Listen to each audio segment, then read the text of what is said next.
120 secondes de tech vous est présenté par Moncarnet.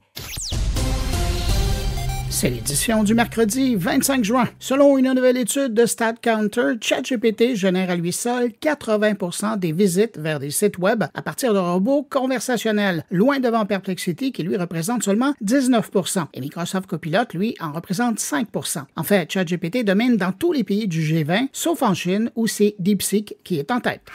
OpenAI prépare des outils collaboratifs dans ChatGPT, concurrent direct maintenant de Microsoft Office et Google Workspace. Ces fonctions incluraient coédition de documents et messagerie intégrée. Un premier jalon a été posé avec Canva. Si elles sont lancées, ces nouveautés pourraient compliquer les liens d'OpenAI avec Microsoft, son principal partenaire.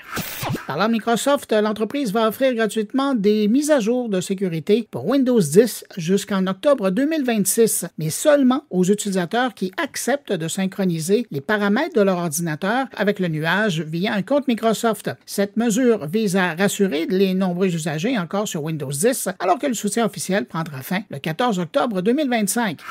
Google lance Gemini Robotic On Device, une IA pour robots autonomes sans connexion infonuagique. Elle exécute localement des tâches complexes comme par exemple lasser des chaussures. Le modèle peut être personnalisé facilement par des développeurs, mais attention, Google recommande d'y intégrer des contrôles de sécurité car ce modèle ne comprend pas nativement de garde-fous. Le Centre canadien pour la cybersécurité alerte sur une campagne malveillante où des fraudeurs utilisent l'IA pour imiter la voix de ministres, de chefs d'entreprise et d'autres figures connues au pays pour tromper les Canadiens via texto ou appels vocaux. Ces messages, souvent pressants, contiennent des liens ou demandes financières. L'Agence canadienne recommande de ne jamais se fier aux noms affichés sur son téléphone et de rester vigilant face aux hypertrucages audio ou vidéo.